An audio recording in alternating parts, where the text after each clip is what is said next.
Hello, and welcome back for another in-depth view of mathematics. Today, we want to talk about Taylor and Mclaren polynomials and Taylor and Mclaren series. So we'll distinguish between the two based on the number of terms in each expression. So what we're talking about today, we're going to start with Taylor polynomials and then Taylor series. Mclaren series are really Taylor series, but they're a special case. They're a case where it's centered at the value x equals 0. So really a Mclaren polynomial or a Mclaren series is the same as the Taylor polynomial or the Taylor series, but specifically would center x equals 0.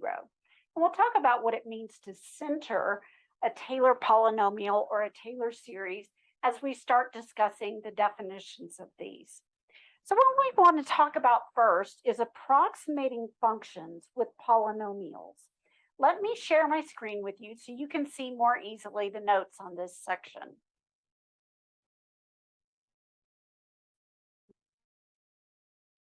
Now, we can think about functions and approximating them with polynomials. Now, by functions, we're talking about any kind of function you can imagine. So this includes transcendental functions like sine of x or e to the x or natural log of x. So we're talking about trying to approximate those functions with what is essentially just a polynomial. Now, in order to discuss that, you need to remember what a polynomial is. So remember, a polynomial consists of real coefficients. So pi is fine, the square root of 5 is fine, the cube root of a -11 is fine. Those are all real numbers. So as long as the coefficient is a real number, then it can be multiplied by a single variable raised to a whole number exponent. So the real coefficient is multiplied by a variable raised to a whole number exponent. Now, what's a whole number? Well, it includes zeros so that we can have constants, since 5x to the 0th power is really just 5. So we have the 0th power included, and then we have the counting numbers. So x to the first, x squared, x cubed, x to the 4th, and so on. And of course, it doesn't have to be x. X is just the one we use the most often. It could be t instead. So a polynomial consists of these real coefficients multiplied by a variable raised to a whole number exponent. Now, what does that mean that we're excluding? Well, that excludes putting the variable under a radical. So while we can have a constant under a radical, like the square root of 2 can be a coefficient, we cannot have the square root of x, because that represents x to the 1/2 power, and 1/2 is not a whole number. So remember, the whole numbers are 0 plus the positive integers, 1, 2, 3, 4, 5, the counting numbers. So let's go through and let's think about what we're doing then. If we're trying to take some function, generally speaking, a transcendental function, though not always, something like e to the x or natural log of x or sine of x, and we want to approximate it with a polynomial. Now, why would we want to do that? Well, for one thing, polynomials are probably the nicest class of functions that we have. They're defined everywhere, they're differentiable everywhere, they're continuous everywhere, they're integrable everywhere. So they're very easy to work with. They're also very easy to program into a calculator or a computer. So they're easy to use for approximations of other functions that are difficult to program. Now, let's take a look at some examples of a polynomial that we have right here in the notes. So when we're looking at polynomials, we could just start with a constant number like 5. 5 is basically the horizontal line, y equal 5. It is technically a polynomial. So y equal 5 is a polynomial. And then you could have another constant plus another constant times x. So this would be linear right here.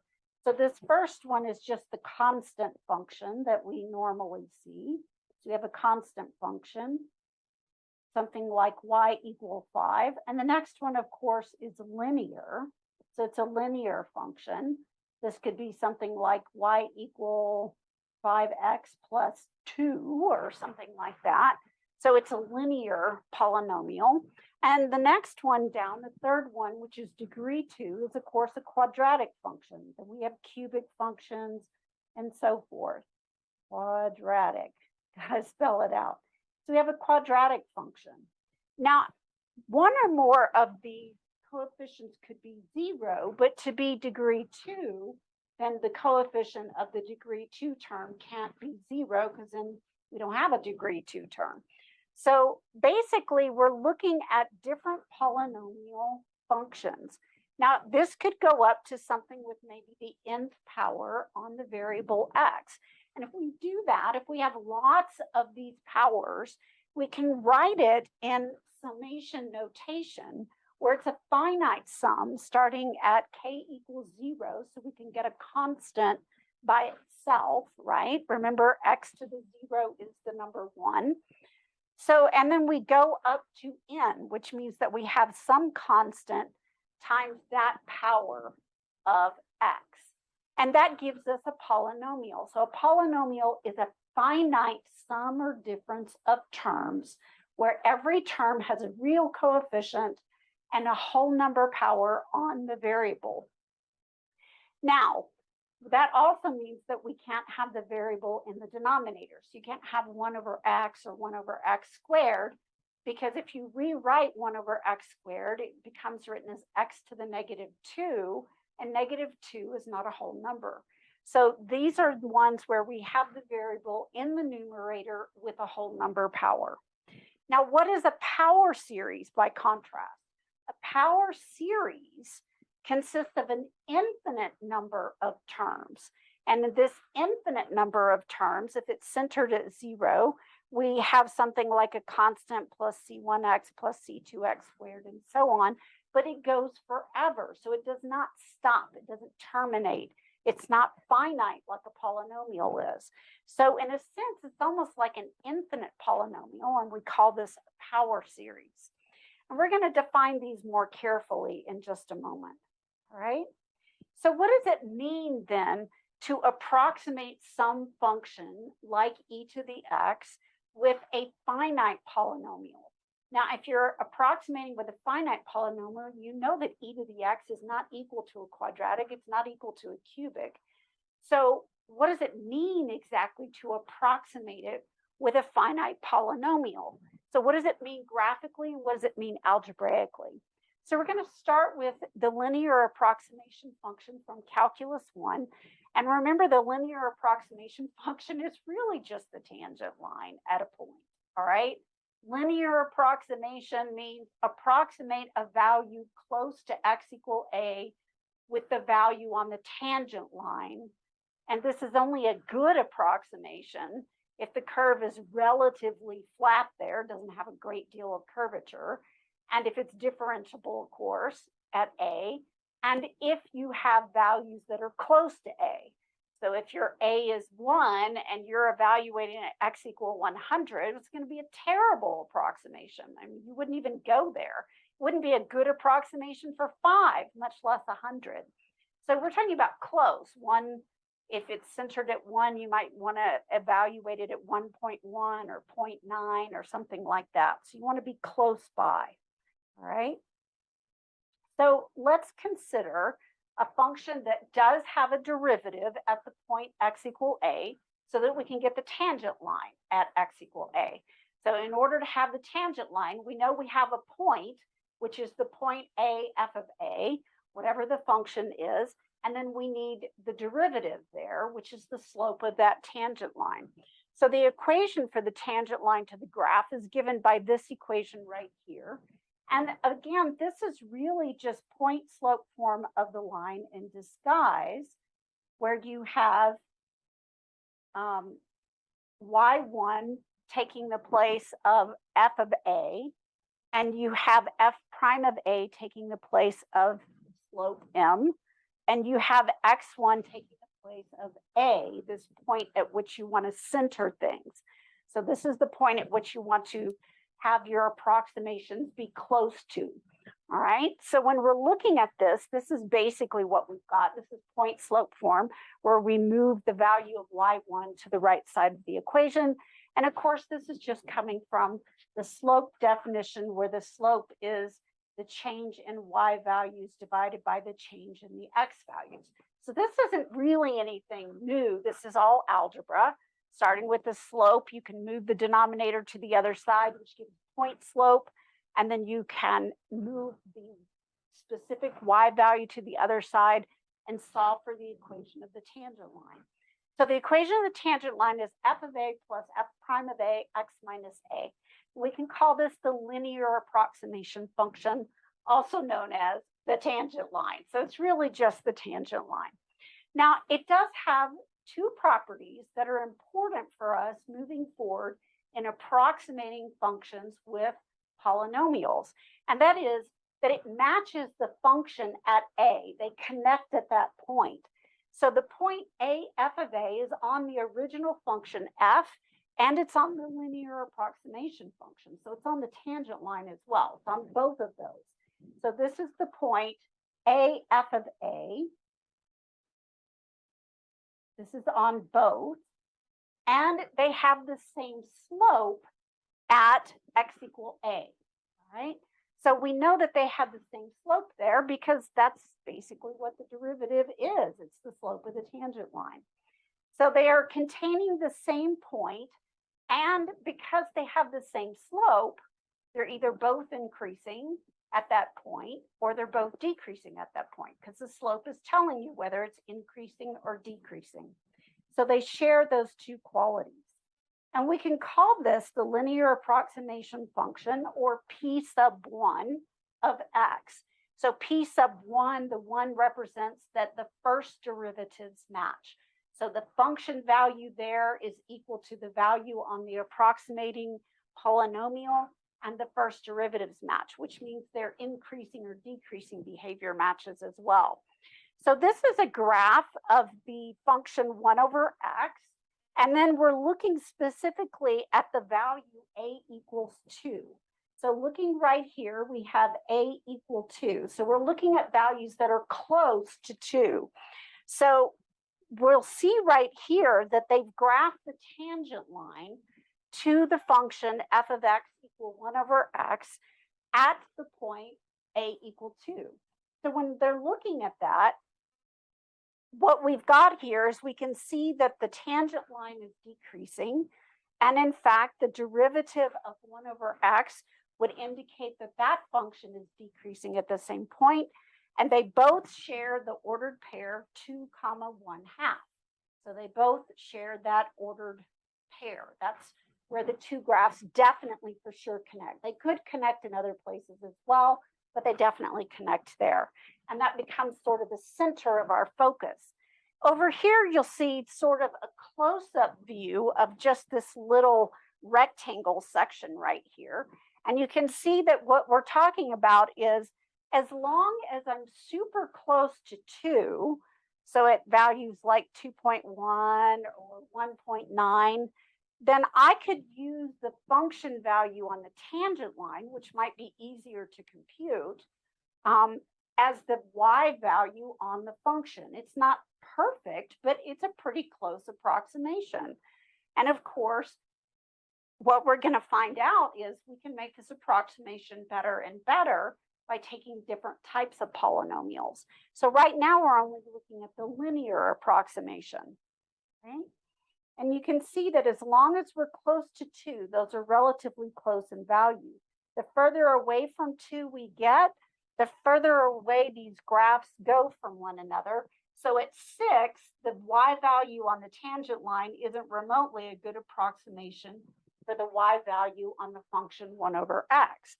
But as long as I'm really close to 2, it's hard to distinguish one curve from the other, and it's a pretty good approximation. And it might be easier to compute. And again, we're often thinking about computing on calculators and computers. So when we're looking at this, again, the two things to note about this are that the approximating polynomial P1 of A matches the function value at A. So it equals f of A. And that their derivatives at that point also match. So P sub 1 prime at A is equal to f prime at A. So they share the point a f of A, and they have the same derivative at A, which is the center of our focus. Now, what if the graph Instead of being relatively flat there, as we saw in 1 over x, what if it has lots of curvature to it? What if it has lots of bendy parts or curvy parts? Well, then a line is not going to be as good of an approximation. You're going to have to be really close to the value in order for it to be a decent approximation. So it might make sense then if the curve or the graph has a lot of curvature to it, lots of curves, it might make sense to use an approximating polynomial that has curves to it. So in that sense, maybe it would make more sense if we use something like a quadratic polynomial. So instead of a line, like the tangent line, we're going to approximate with a polynomial that is quadratic instead. And what we do is we just add one term onto the linear approximating function. So we're still using the tangent line, but we're going to add a term. We're going to add a squared term or a quadratic term to it.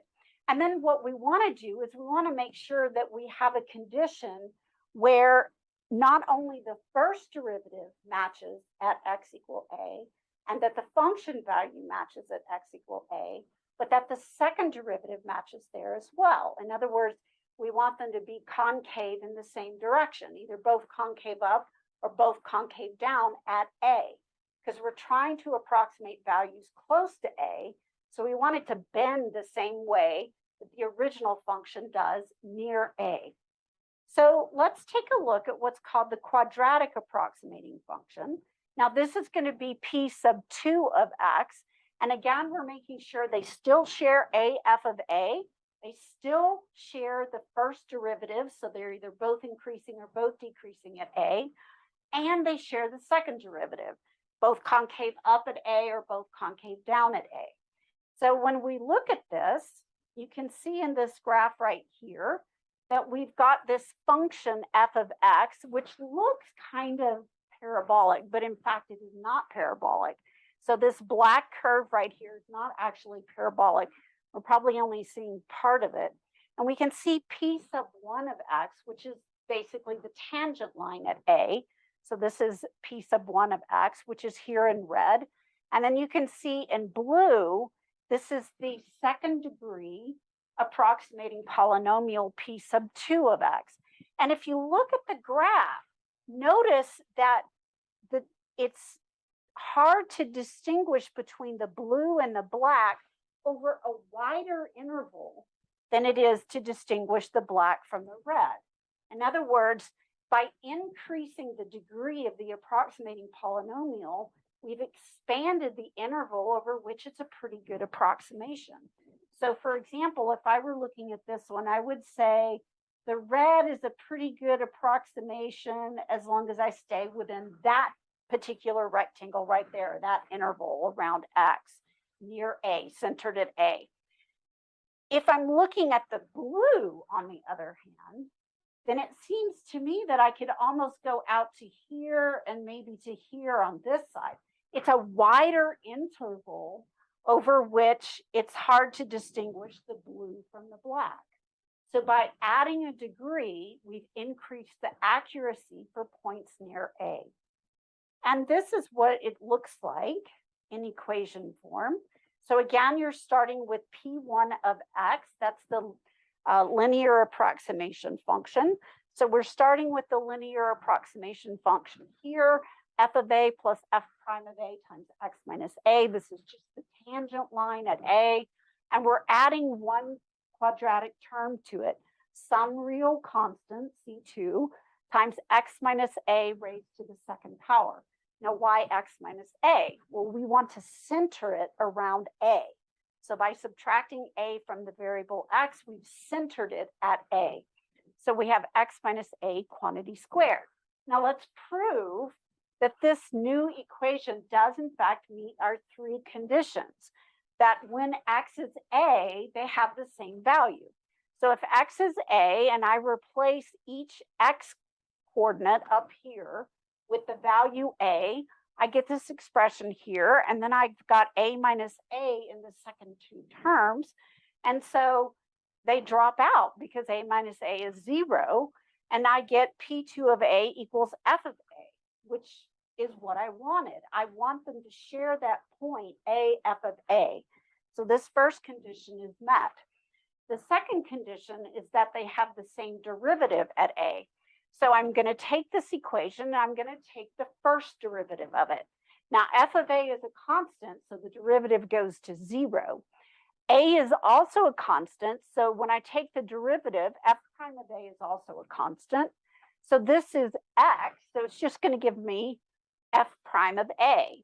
All right, so I get f prime of a coming from the second term.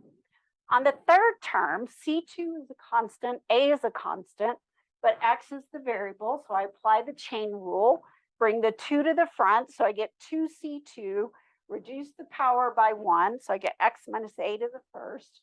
And then the derivative of X minus A is just 1.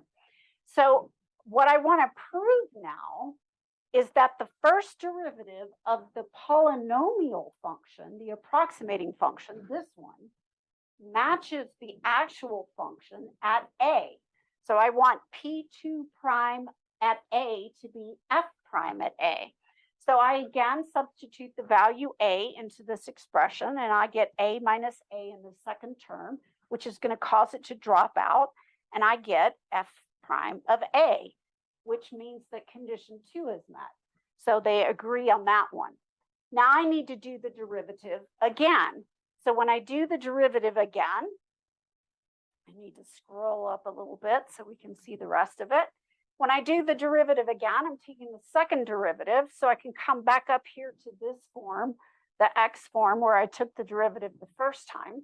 F prime of a is a constant, so when I do the derivative again, it goes away. X is the variable, but C2 and A are constants, so when I take the derivative of this one, I get 2C2. Now, I want 2C2 to be equal to the second derivative of the function at a. And the only way that that can happen is if C2 is equal to 1/2 the value of f double prime at a. So I make the definition that C2 be equal to this value. And again, I just solved this equation for C2. And so I've rewritten my polynomial approximating function of degree 2, where the subscript matches the degree. And I've replaced C2 now with 1/2 f double prime of a, right? That's what it has to be to ensure that they have the same concavity at the point a f of a. All right. So let's now talk a little bit more about higher degree approximating functions. So we can keep doing this. We don't have to stop at the second degree. If a second degree widened that interval over which it was a good approximation, maybe going with a cubic would make it even better. Or fourth degree, would it be even better? And the answer is yes, it probably would. It depends on how much curvature the graph has. But in general, when you increase the degree of the approximating polynomial, you increase the accuracy of the approximation. What we're going to do, though, each time we include a new degree, is we're going to require a new derivative of that degree to match the degree or the derivative of the function value at the point a f of a. So if we do a third degree, then we're going to require that the third derivative of the polynomial function that approximates is going to be the same as the third derivative of the function at a. All right, and you can see that we've got this third approximating polynomial given right here.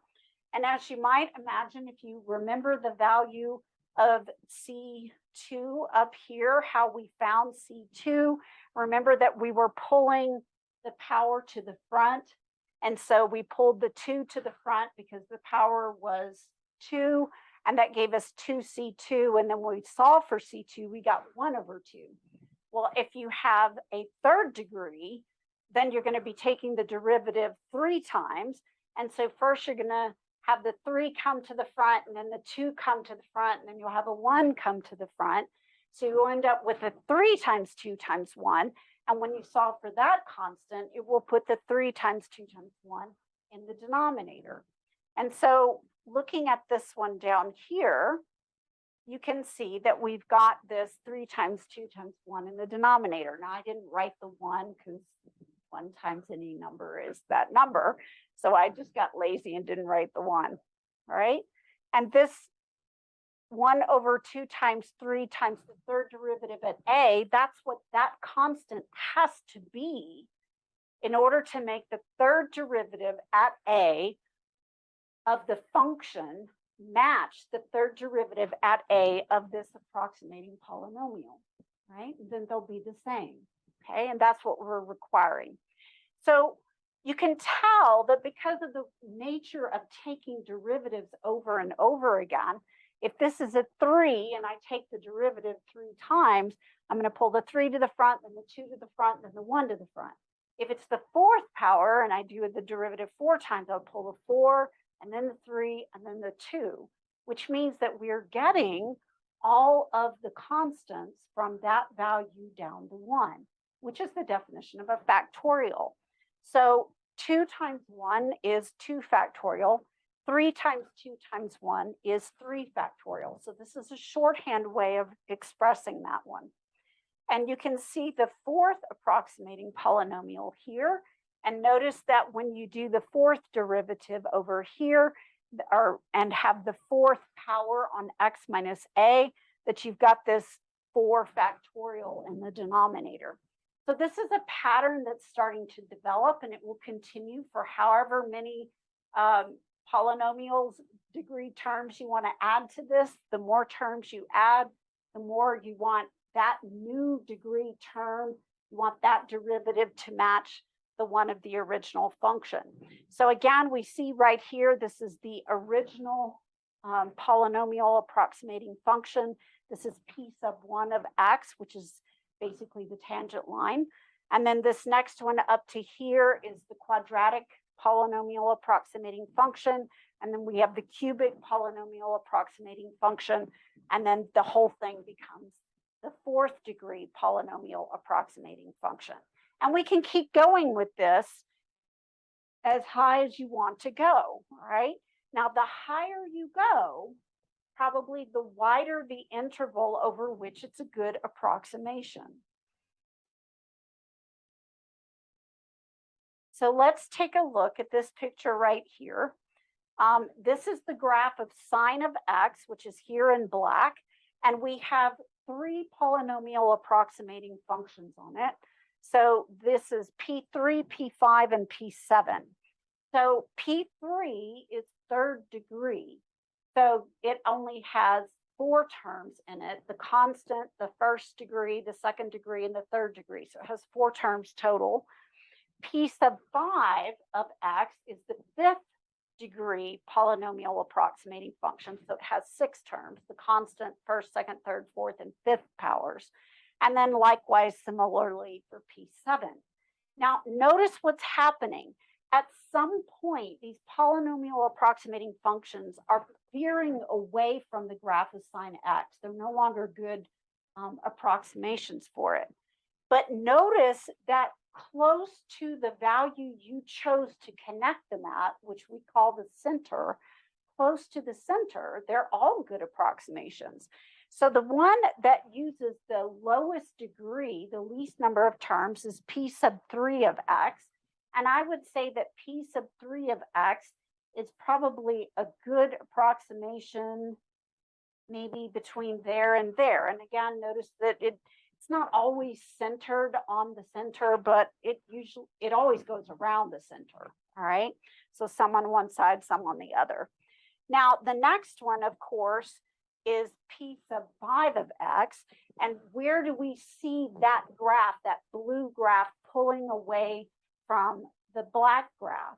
Well, that's somewhere around here and around here. So we can see that it is a better approximation for sine of x because it extends the interval of values over which I can use the y value on the polynomial to approximate the y value on sine.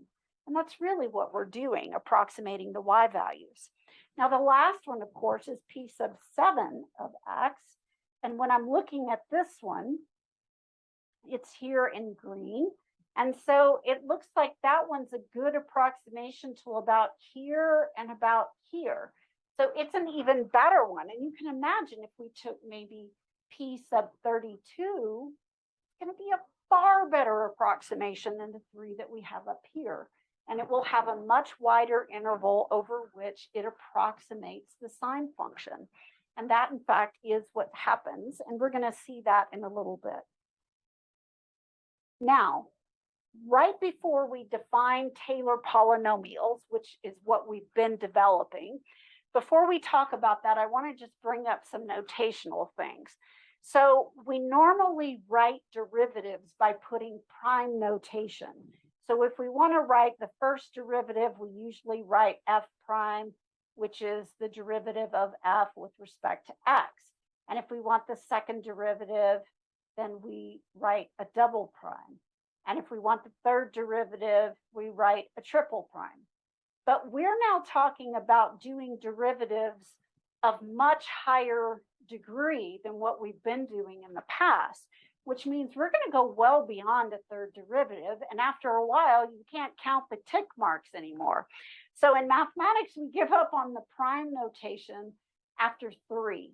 So we can basically count 3 primes and that's it. We give up on that. So then we go to this parentheses notation, which represents the 4th derivative of the function with respect to the independent variable, however many, 4 times in this case. So notice that it's written in parentheses, it's written in the power position. It wasn't a great choice of notation because it sure looks a lot like the function raised to the 4th power, which you can see right here. If you look at this one right here, it doesn't have the parentheses around the 4. And because of that, it represents the function multiplied by itself 4 times. But if you have the 4 in parentheses, it represents the 4th derivative. All right. And another thing that I would like to point out is that by definition, the 0th derivative is just the function itself. So it basically means don't take the derivative, just include the function. So the 0th derivative is the function itself. And we'll need that as we develop our Taylor polynomial definition. So what we're going to start with is some function that has multiple derivatives, maybe up to the nth derivative, defined at x equal a. So it's got to have lots of derivatives there.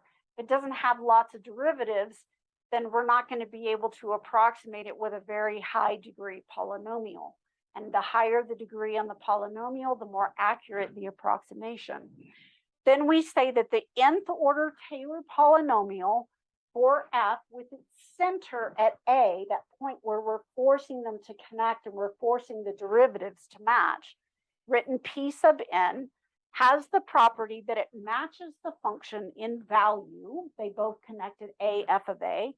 Slope, the first derivatives match. P sub n prime equals f prime at a. Second derivative, they match concavity. Third derivatives match all the way up to the nth derivative. They all match. So whatever the highest derivative is that you take, that derivative evaluated at a is equal to the function's derivative at a. So these are the requirements that we're making in order to call it a Taylor polynomial. So when we write out the expression for it that we developed by adding one more term each time, starting with the tangent line linear approximation function, we end up with f of a plus f prime of a times x minus a plus f double prime of a over 2 factorial x minus a squared plus f triple prime of a over 3 factorial x minus a cubed, and so forth. However, all the way up to the nth derivative at a over n factorial x minus a raised to the nth power.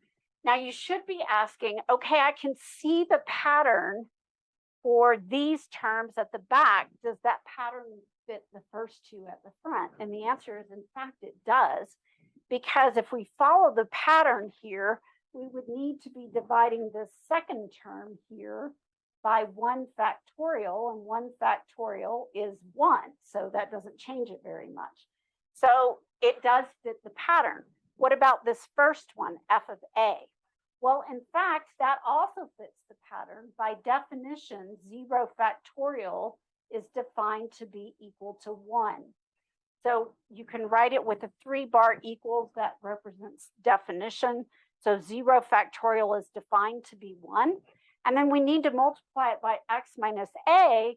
But if we're following the pattern, the value of the number in the factorial matches the degree, and it also matches the derivative.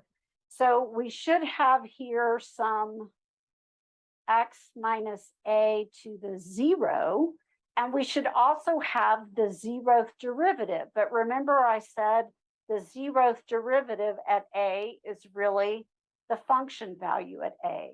So in fact, what we have here does fit the pattern of the rest of the terms. And so we can write it in terms of a finite sum.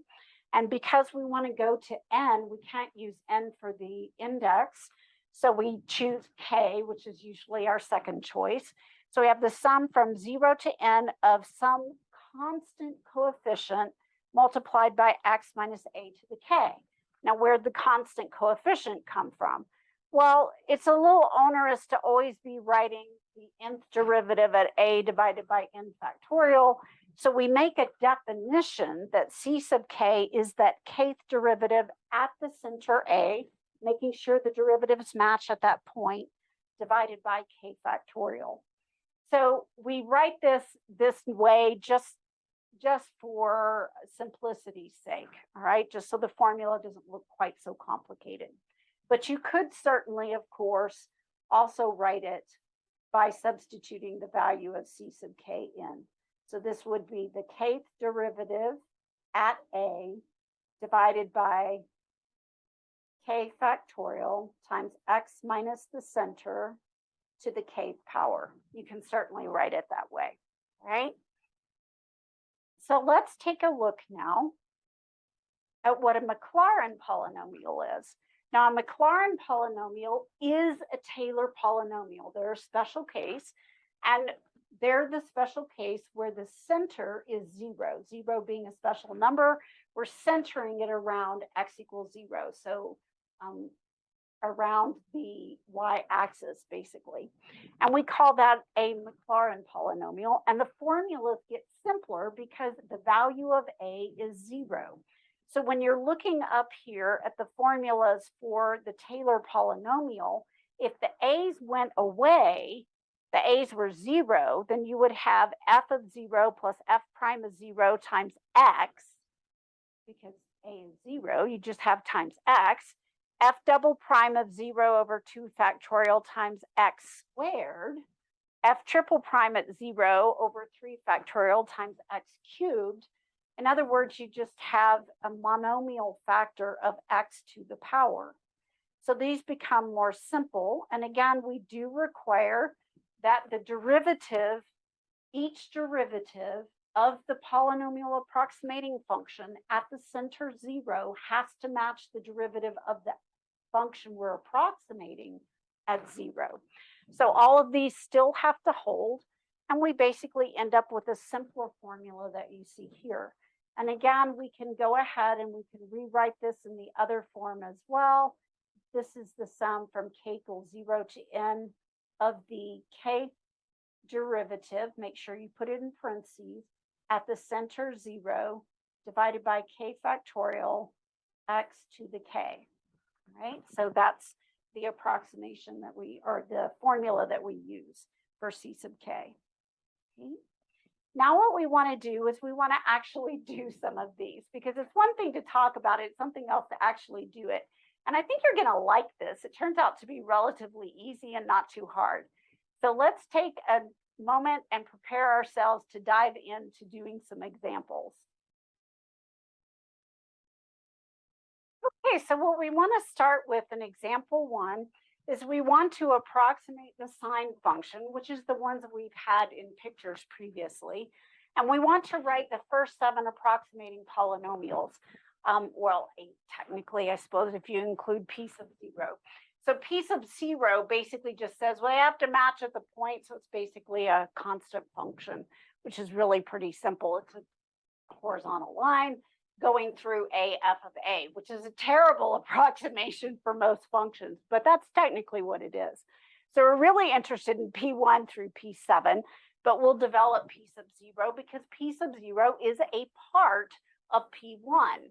And so it's a part of p2 and p3 and p4 and forevermore, because p7 is p6 with one more term added that's degree 7. All right, making sure that the seventh derivative of the polynomial at a matches the seventh derivative of the function at a. All right, so what I've done for my students is I've created a table, and the table basically helps you to write down what the coefficients are going to be. So the table right here is divided into 4 columns, and the first column gives which n value you have. So n equals 0, 1, 2, 3, 4, 5, 6, or 7. So the nth derivative of the function goes in the second column. So remember that the 0th derivative is the function itself, and the function that we're talking about here is the sine function. So we can go ahead and fill in that the 0th derivative is really just the function itself, which is sine of x. All right, so that's what we're doing in the second column. We're going to fill in the derivatives.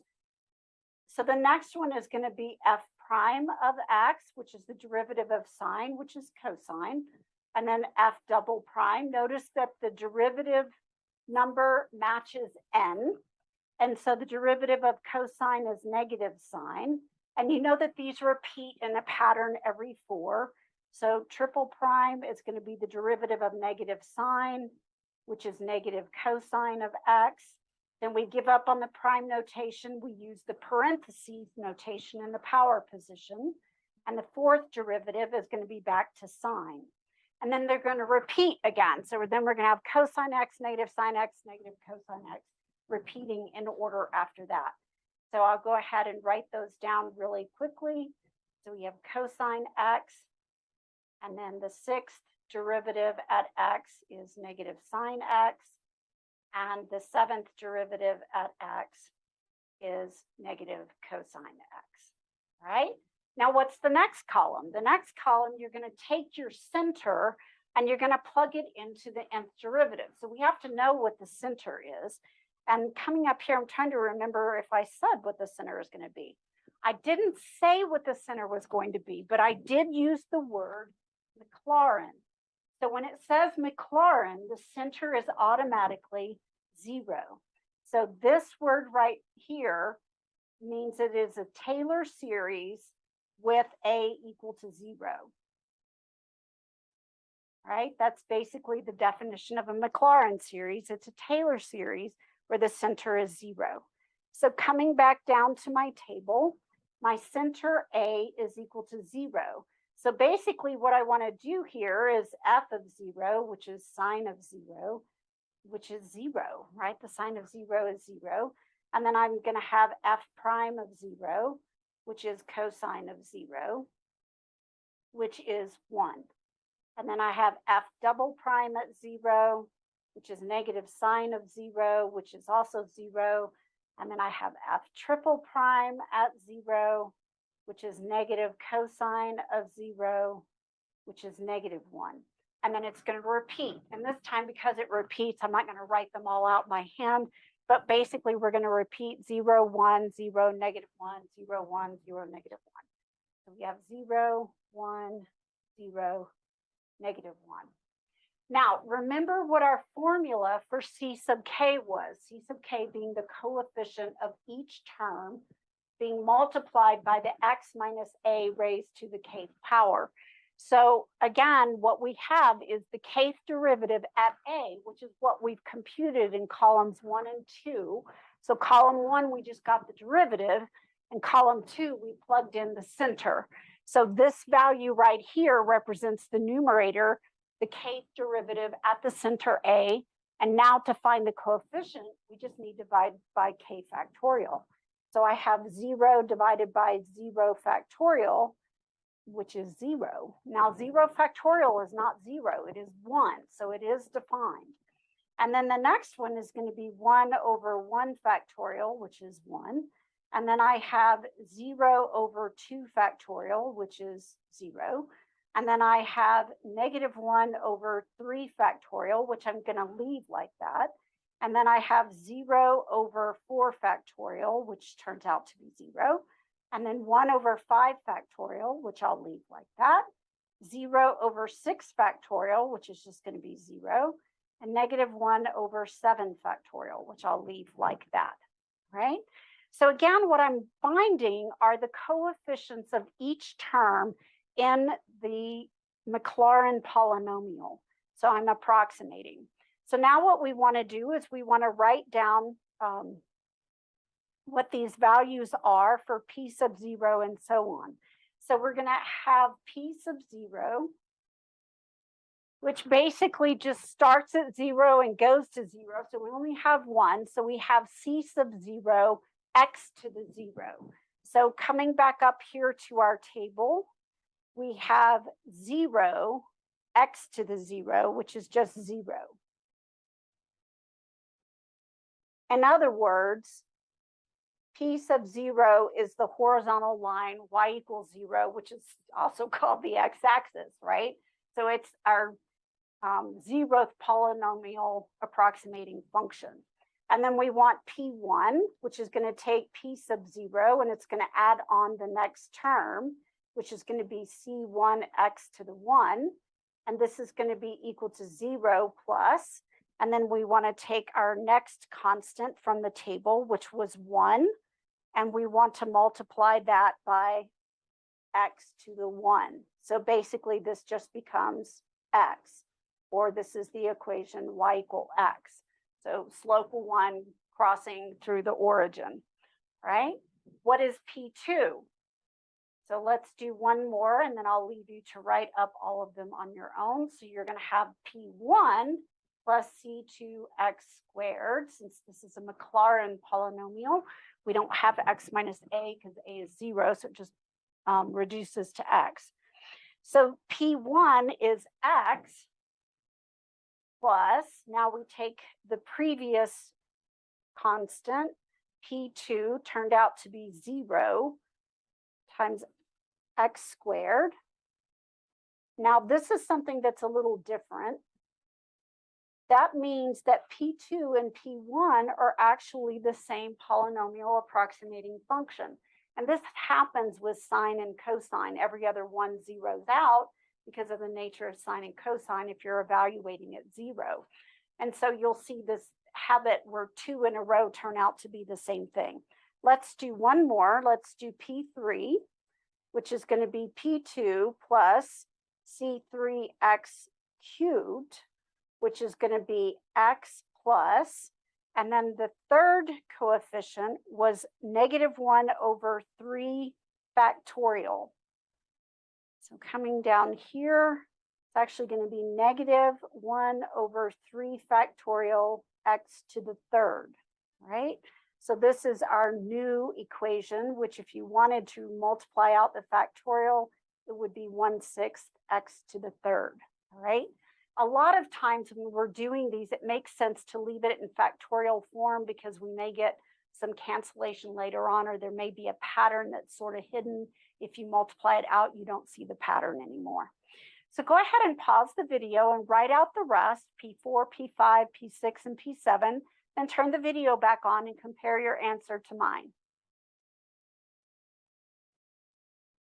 Okay, let's see how you did. So I've got them all up here now. So P4 does not add anything new. Notice that all the even subscripted ones, the constants were 0.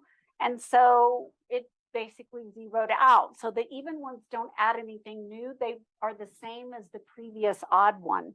Then P5 does add another term. It adds 1 over 5 factorial x to the 5th. 5 factorial is 120, so you get x minus x cubed over 6 plus x to the 5th over 120. And then P6 doesn't add anything new. P7 adds on one more term, which is minus 1 over 7 factorial x to the 7th. And you can see the approximating polynomial over there on the far right-hand side. So these are the polynomial approximating functions that we would use to approximate the value of sine.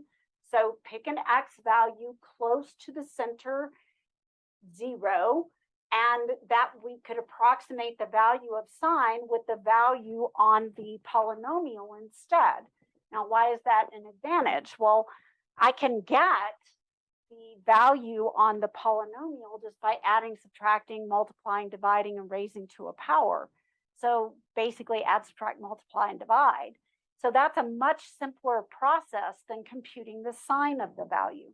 And after all, how do you get sine? I mean, you put it into a calculator, but how do you think the calculator is doing that? I mean, there's got to be some way that it's coming up with that value. And this is one of the ways that that can occur and happen. Okay, so let's take a look now at this graph right here. What we can see in this graph is I've produced some of the first ones on Desmos, and I took a picture of it. So sine of x is here in black, and you can see that the different polynomial approximating functions are good approximations over different intervals. So the first one, of course, was p sub 0, which is basically just the horizontal line that goes through the center A. So that's just the x-axis. It's not a very good approximation, but that's what we have for the p sub 0. P sub 1 is the tangent line at the center, which is x equals 0. And we can see it's a fairly good approximation. If I were to do the blue, I would say it's a pretty good approximation out maybe that far, something like that. So still relatively close to 0, but maybe between -1 and 1, something like that's pretty good. And then P3 is in green here. So if I'm looking at the one in green, it's a pretty good approximation. It starts veering away from the sine function somewhere around here, all right? So we can see it's a better approximation, maybe between -1.5 and 1.5, something like that, or maybe even up to 2. And then P5 in purple is an even better approximation. So P5, I need to find a purple color. So P5 comes out at least maybe to this far, about here and here. So probably, I don't know, it's hard to say what that is, maybe 2, 2.5. So -2.5 to 2.5. So as long as that value is in between there, it's a pretty good approximation for the y value on sine. And then we can do the same thing in red. You can see that it pushes out even further. And then just for fun, I graphed p sub 14 so that you could see how it's getting wider and wider. This interval is getting larger and larger. And I do have up here a link if you want to click on the link. So I'll give you a moment to write that down. You may want to pause the video if you don't have my lecture notes in front of you. But if we look at this one, we can go out and we can actually play with the value. So this is the one that I used to graph it right here. And what I've done is I've created a slider bar down here. And so I can change the slider bar. It goes up to 30. I could increase that. As I increase the slider bar towards 30, notice that the approximating polynomial is becoming a better approximation on a wider interval for sine. So this one is out to 21. So it's got up to the 21st power of x. And it means that the first 21 derivatives of the polynomial match the first 21 derivatives of sine at 0 at the center. And you can see this is an excellent approximating function between -15 and 15, which is really a wide variety. And it's only got 22 terms in it, which sounds like a lot if you're doing it by hand. But that's nothing for a computer or a calculator. That's just a snap. So it's super easy to do. All right. So I've given you that to look at and think about. Let's repeat what we've just done on the same function, sine of x, but let's shift the center. Let's shift the center off of 0 and shift the center to pi over 2 and see what the effect of this is, both algebraically and graphically. So I want you to pause the video, fill out the table, and then turn the video back on. We'll compare our table values, and then we'll pause the video again and you'll complete the polynomials and then turn it back on to compare. So go ahead and pause the video and complete the table for the first 7 values of n, or 8 if you count the zeros. Okay, so we want to go ahead and check the values in the table, make sure they're correct before we move on. Again, we're finding the derivatives of the function sign. So column 1 is exactly what we had in the previous one, but column 2 is different because the center is different. So before the center was 0 for the Mclaren polynomial, but now the center is pi over 2. So that's going to change these values. And notice that this time, the first one does not zero out. It becomes 1. And then when you compute the coefficient, you get 1. The second one, however, which is the subscript 1, which gives you c sub 1, the coefficient of the x to the first term, does zero out. And so again, you get this every other 1 zeroing out pattern. And so we have 1, 0, negative 1, 0, then 1, 0, negative 1, 0. If it's a repeating pattern like this, you don't need to write out everything that you see. Once you've got the pattern, go ahead and reproduce all the ones you need. And then don't forget, when you're computing the coefficient, that you need to divide by the subscript factorial. And so this gives us those ones right there. Now go ahead and pause the video and then complete the polynomial expressions for it. But don't forget, when you're completing the polynomials, that this time a is not 0. So it won't just be x to a power. It will be x minus pi over 2 to a power. So go ahead and pause the video now and then turn it back on when you've got it complete, and let's compare our values. Okay, so let's take a look now and see what you've got for your polynomial expressions. So for p sub 0, this is again going to be the horizontal line going through the center. And our center was at pi over 2, and the sine of pi over 2 is 1. So it's no surprise that it turns out to be the horizontal line y equal 1. And then p1, when it adds on the next term, the coefficient is 0, so it drops out. So it turns out to be exactly the same as the previous one. So this time we see that the odd ones are the same as the previous even one. So p2 does add on a new term. The coefficient is a negative 1 over 2 factorial. And then we multiply it by x minus the center pi over 2, quantity raised to the second power. And then p3 is not going to add anything new because that coefficient turned out to be 0. So it turns out to be the same as p sub 2. P sub 4 is going to be p sub 3 plus 1 more term. So let me put p sub 3 back up there so we can see it. So we have this 1 minus 1 over 2 factorial x minus pi over 2 quantity squared plus a new term 1 over 4 factorial x minus the center to the 4th power. Now the 5th doesn't add anything new. The 6th does add on a new term with coefficient negative 1 over 6 factorial. So you end up with this polynomial expression over here. And again, you can multiply out the factorials, but sometimes when you do that, you lose part of the pattern of what's happening. So I typically don't unless I had some reason for doing it. So let's now take a look at what this looks like on the graph. So you can see right here that I do have another Desmos thing. And you can see what this one looks like. Now comparing this to what we did before, on the one we did before, it was centered at 0. And this one's centered at pi over 2. So notice how the point where they're all connecting, the center of where all these polynomials are, is here at pi over 2 comma 1. So that's at this point right here. That's at pi over 2 comma 1. So they're all going through that point. Now that's different than what we saw on the one that we centered at 0, which we can still see here. On that one, they were all centered at this point right here. at 0, 0, sine of 0 is 0. And so we see that what has happened when we change the center is we change the focus of the polynomial approximating functions. We change their center. So we center it somewhere else. So it's like a shift in the approximating polynomial functions. And you can, of course, go and play with this one as well, and you'll see that it does, in fact, approximate sine. So it's still approximating the same function. We have different intervals over which they're going to be good approximations. Well, as soon as you can see the color veering off from the function, the original function, which is here in black, then you know it's no longer a great approximation.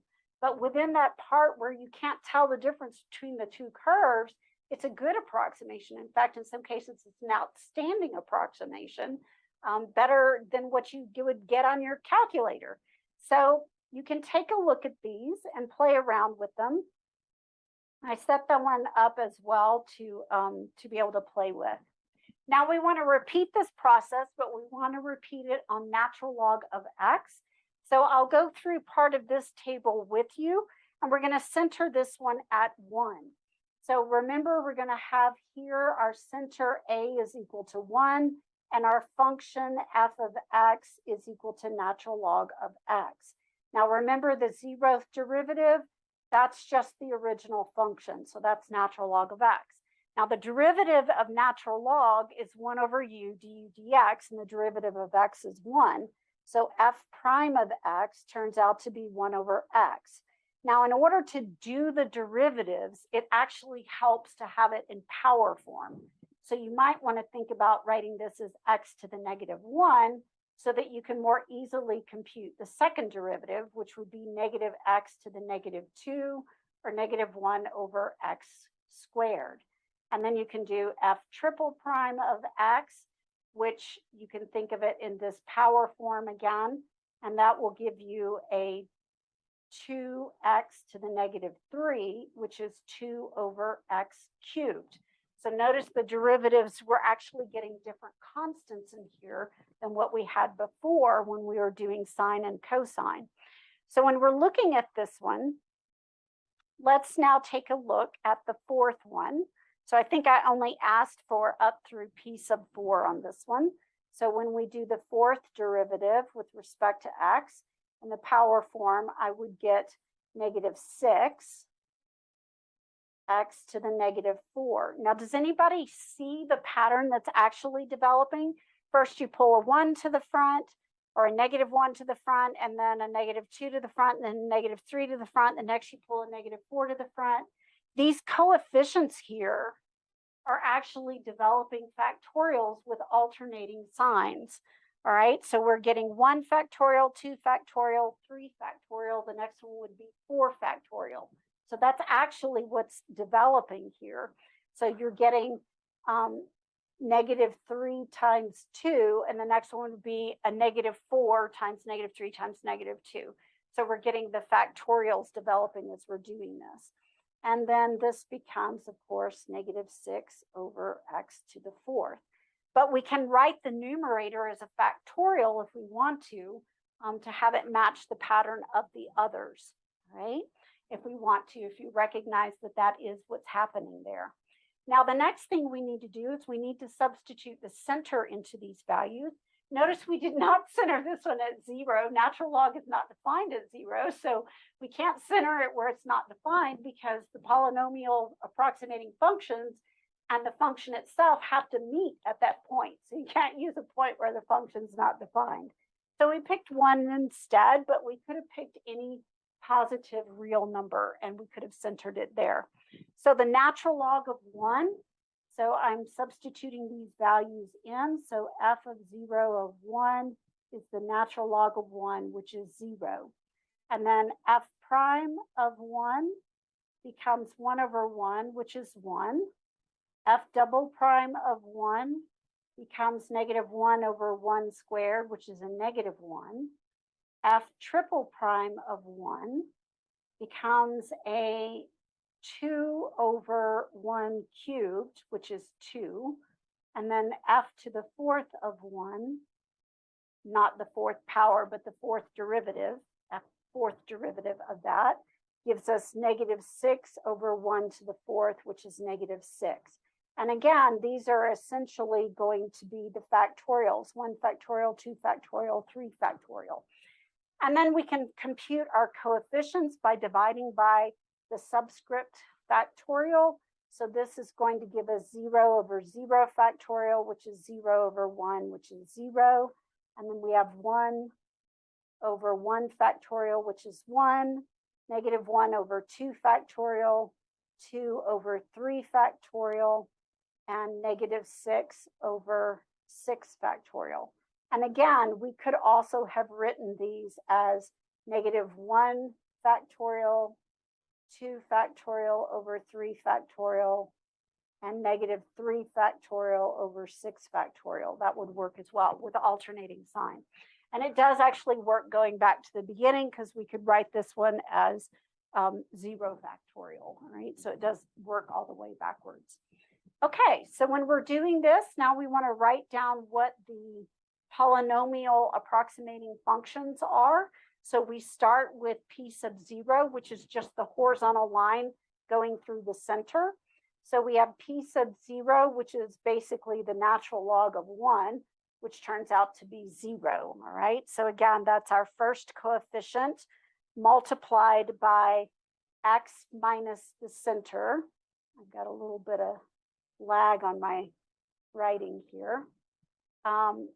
And then, so you have 0, x minus a to the 0, which of course is just 0. All right. And then for the next one, what we have is P1. Now this one, every other one did not zero out. So for P1, we take the first constant, which is 1, and then we multiply it by x minus the center to the first, which is just going to give us x minus 1 plus the 0 that we had before. And then P2 is going to be P1 plus a new term, which is going to be the -1. Oops, I lost my 2 factorial here. Somehow it didn't write down. So I've got -1 over 2 factorial times x minus 1 quantity squared, which is going to give me x minus 1 minus 1 over 2 factorial x minus 1 squared, right? So it looks like that. And then P3, I'm trying to go a little at a time, is going to be P2 plus one more term. So we have x minus 1 minus 1 over 2 factorial x minus 1 quantity squared. And then the next one is plus 2 over 3 factorial x minus 1 quantity cubed. And then we've got one more term for P4, which is going to be the previous one, x minus 1 minus 1 over 2 factorial x minus 1 squared plus 2 over 3 factorial x minus 1 cubed. And then the next term minus, let's see, what was I writing? 6 over 6 factorial x minus 1 to the fourth, right? And that would be our fourth approximating function, all right? Now, let's take a look at what actually happens here and what we would get if we were to approximate this with different values. For example, we could approximate this with something, let's say we took p sub 4 and we wanted to approximate 1.2. You could take your calculator, of course, and you could compute the natural log of 1.2, and you would come up with something that looks like, let me scroll down a little bit. Well, I don't have a lot of space. Natural log of 1.2 is going to be approximately 0.182321556, and then it keeps going. All right, it is an irrational number, so it doesn't repeat and it doesn't terminate. And then you can take 1.2 and you can plug it into this polynomial expression that we see right here. And if you do that, you're going to end up with the following rational number, 0.182266666, and it repeats 6 from there on. So if we compare these two values, we can tell that even just the 4th degree polynomial approximating function is getting us within, 1/1000, right? So it's getting us out to the thousandth decimal place of accuracy. And if we round, it gets us to the 10,000th place of accuracy. So it's quite accurate. We are, again, choosing a value that's close to the center. The center is 1, so we chose 1.2. You could also do like 0.9, 0.8. You could do 5, but it's not going to give you a very good approximation. The further away from the center you are, the less good the approximation is going to be. And I developed one of these as well out on Desmos, and you can see these right here.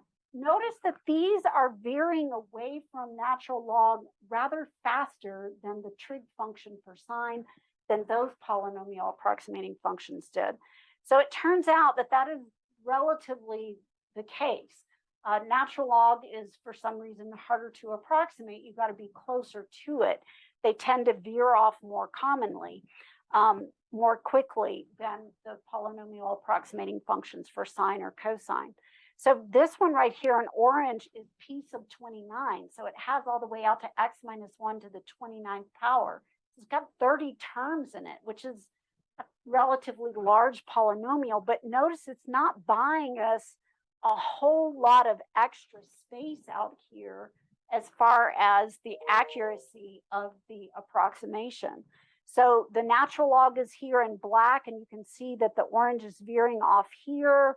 The red, which is p sub 4, is veering off here. The purple, which is p sub 3, kind of veers off a little further back, and so forth. P2 veers off back here, and P1 veers off not too far away from 1. So you can see that even P29, it does get us relatively close all the way up to about a value of 2, so maybe 1 away from it. But again, it's a much narrower interval. So we see that these intervals over which they're good approximations depend on the function that you're approximating as well. And we can play with this one. If you want to come out to this one on the internet, you can open it up and you can play with it as well. And I've added values here as well. We could increase this to something like, I don't know, 300 or something like that. And then we could look at this slider bar and we could maybe increase it to something like, oh, I don't know, let's make it 50 or something like that.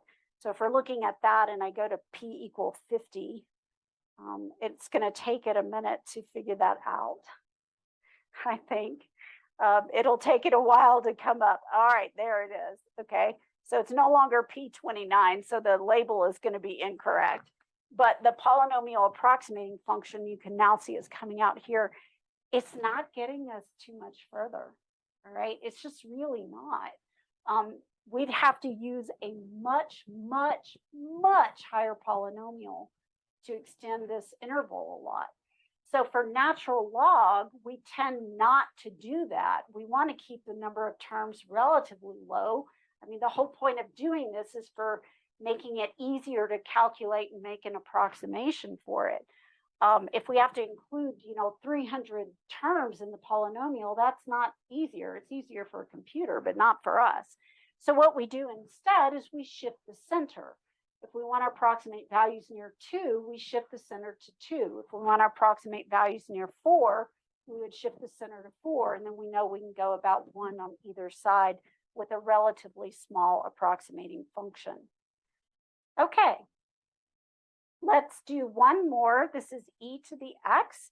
So we'll go up through the 6th degree polynomial approximating function. And we're going to center this at the natural log of 2. So remember, when you substitute that in, you're going to have to be substituting in the value of natural log of 2. All right, so go ahead and pause the video, work out the table, work out the polynomial approximating functions, and then turn it back on and we'll compare our answers. Okay, so in this case, our function is e to the x, and our center is natural log of 2. So we're centering it not at x equals 0. It's not a Mclaren polynomial. It's a Taylor polynomial. Mclaren, the center is always 0. So our function is e to the x, and well, the derivative of e to the x is e to the x. And so all the derivatives are e to the x. So that makes that super easy.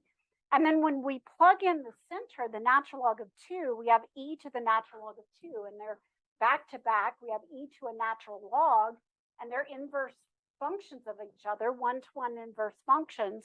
So they undo each other, and you just get the 2 dropping out. But because these are all the same, they're all going to give you 2. You have 2 on all of them. Now, if you look over here in the constant column, you can see that there is a pattern, that it's 2 over 0 factorial, 2 over 1 factorial, 2 over 2 factorial, 2 over 3 factorial, and so on. Now, a lot of students want to multiply out the factorial. Please don't do that. What we're going to be doing after this is we're going to be finding a formula to fit these patterns. And if you multiply out the factorial, you lose the pattern. You don't see it anymore because this becomes a 6 and this becomes 24, and that's 120, 720, and 5040. And you don't see the pattern anymore. It's there, it's just sort of hidden from you. So you want to leave them in their sort of original form when you first plugged it in. It makes it easier to come up with an expression for the polynomial. And we'll actually do that on this one so that you can see what I'm talking about. We want to be able to write it in this format here with a summation notation, and that's easier to do if you don't multiply out the factorials. So here are the different polynomial approximating functions. Notice that each one is adding on one more term, and that each term that gets added on has the factor x minus natural log of 2, where natural log of 2 is the center, raised to a power. Now, the first one also has x minus natural log of 2. It's just raised to the 0th power, so it's 1. But if you want to write it, you can write it, and then it more easily, you can see the pattern developing. So coming down here are the last ones that we've got. So what I want you to do now, and you'll notice that at a certain point, I went back and started using the actual notation that we had in the original. So this first one was 2 over 0 factorial. So I want to leave that 0 factorial. And I could also write this as x minus natural log of 2 to the 0th power. And now it fits the pattern of the rest of them. And what I want to do is I want to come up with an expression for p sub 6. Now we could do this for any arbitrary value. We could also go up to n, but we're going to start with k equals something, and we're going to stop at 6. Now we look at the subscript values, and we can see we've got a 0, a 1, a 2, 3, 4, 5, and 6. So it makes sense to start the index at the lower index of summation of 0. And then what we have is we have a 2 in the numerator divided by k factorial. So this is going to be developing basically what our coefficients are, because it's the kth derivative at the center, and all of ours are 2. That's what the 2 is, divided by k factorial. So this is how it relates to the original formula. And then we want to multiply by x minus the center raised to the kth power. So then we have x minus, oops, I lost my 2, natural log of 2 raised to the kth power. And we can write this finite polynomial in a closed finite summation formula. And that makes it a little bit easier to compute or to type it into Desmos or something else.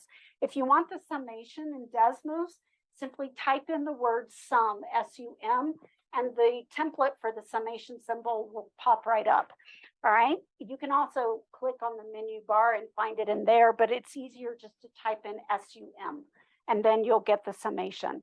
So what we're trying to do is we want to develop these formulas, so we don't want to multiply out and lose the pattern of what's going on. Now, we've been talking about approximating polynomials. Let's go ahead and take a look at the graph of this last one. This is e to the x, and this is a picture of what e to the x looks like. Now, you know e to the x looks like this, right? Approaches the x-axis as x goes to negative infinity, and then as x goes to positive infinity, it climbs exponentially, right? That's why we call it exponential. So looking at this particular graph right here, P0 would just be the horizontal line going through wherever we centered it. Now we centered it at the natural log of 2, which is, I don't know what the natural log of 2 is. It's about 1 point something, right? Natural log, oh no, it's 0.69. All right, so we'll call it about 0.7.